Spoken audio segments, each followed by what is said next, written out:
欢迎来到新闻和活动频道，请订阅和分享已更新有关当今最着名明星的最新信息。宋威龙新剧播出倒计时，同档对决他与张婧仪新作，因2理由被看衰。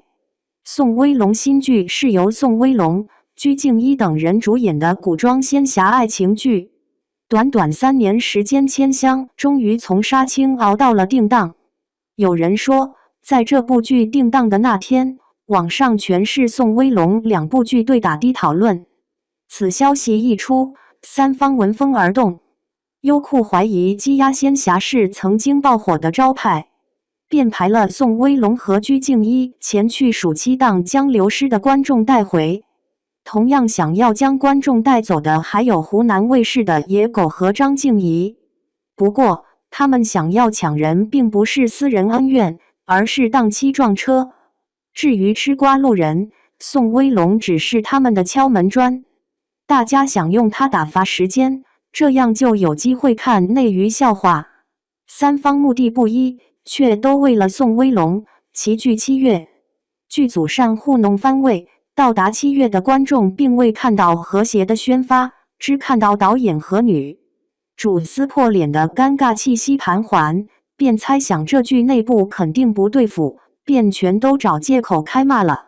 控评、反黑、拉踩、争翻，小小的评论区一下子就热闹了起来，每个人的怨气也都争相浮出水面。宋威龙这2部新剧我已观望许久，有优点也有缺点。一、自己打自己。就目前的排播而言，它类似于一种左右互搏，每个平台里都有一个宋威龙，围绕这个男主的档期展开，观众和粉丝们一起寻找到底该先追哪一部。别的剧对打是为了争收视，这2部剧同期撞车是为了抢自家哥哥的热度。这部剧比一般撞档精彩的地方在于，它加了很多的戏码，例如宋威龙粉丝与鞠婧祎粉丝的番位之争，导演直播内涵女主，仙侠题材过时等，像是在看内娱笑话片。2. 老坛装旧酒。虽然还是仙侠和虐恋的故事，却又不只是仙侠和虐恋的故事，它放宽了过时的设定。当初原著《千香百媚》出版时，转世和虐恋还是让读者热血沸腾的设定。为了它，宁愿守着更新，哪怕剧情再套路。这11年来，市场一直在找新的突破，想要继续留住观众。在发现观众已是阅尽千帆之后，剧组便套了个老壳子，硬着头皮上了。他会亲手给女主梳头，会想她所想，难她所难，默默帮她挡下一切攻击，只为给她想要的苍生太平。剧中的仙侠套路比现实更纯粹、单一，跨越了时间、审美、代沟。3. 人设疲劳，没新鲜感。每个剧的人设不一样，说话的语气不一样，行为处事却都没啥记忆点。2部剧都很难磕，你拉我扯，你来我往，疲惫至极。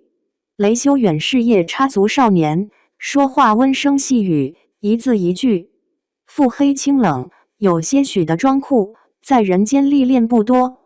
虽然他对一切都还处在一个端着的状态，处事不够接地气，但不妨碍他对女主阴阳怪气，对敌人言听计从，对女配试探戏弄，装柔弱装懵懂。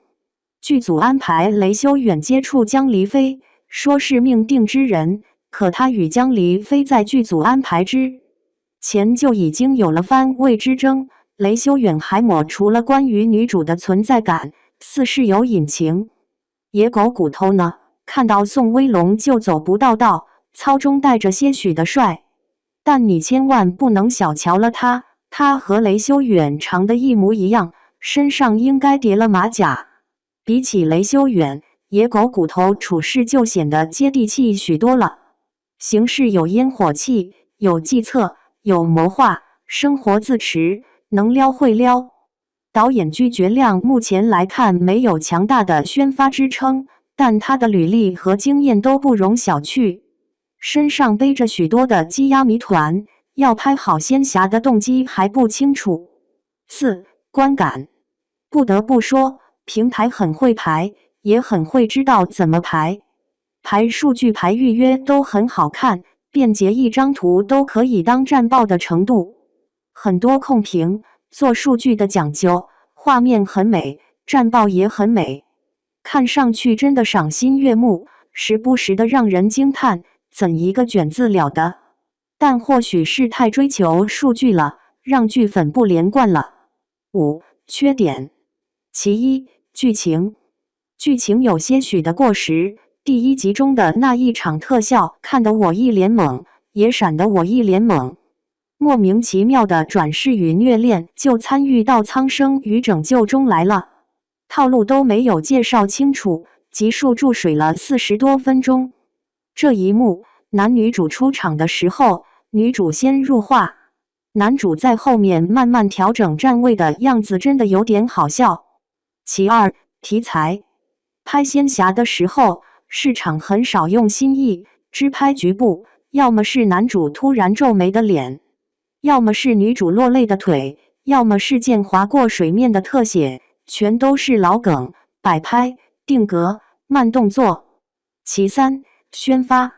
宣发非常的离谱，还带着些许中二，他总是在莫名其妙的时间出现莫名其妙的征番。剧组真的很喜欢用频繁的宣发，或许是想让人有势均力敌的感受吧。但争吵的次数太多了，持续的时间太长了，不管是在家里还是在外面，都不适合看超话，会很尴尬。其四，流量。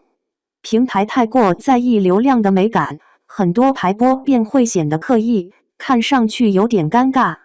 宋威龙看着镜头，确实有一种刷脸的感觉，但有时也会让人出戏。看宋威龙新剧真的要逼着自己看到第2部才能看得进去。第1部的积压太久了，很劝退，弹幕上有很多吐槽的。我前面看的也有点想睡觉，看到都市爱情才好一点。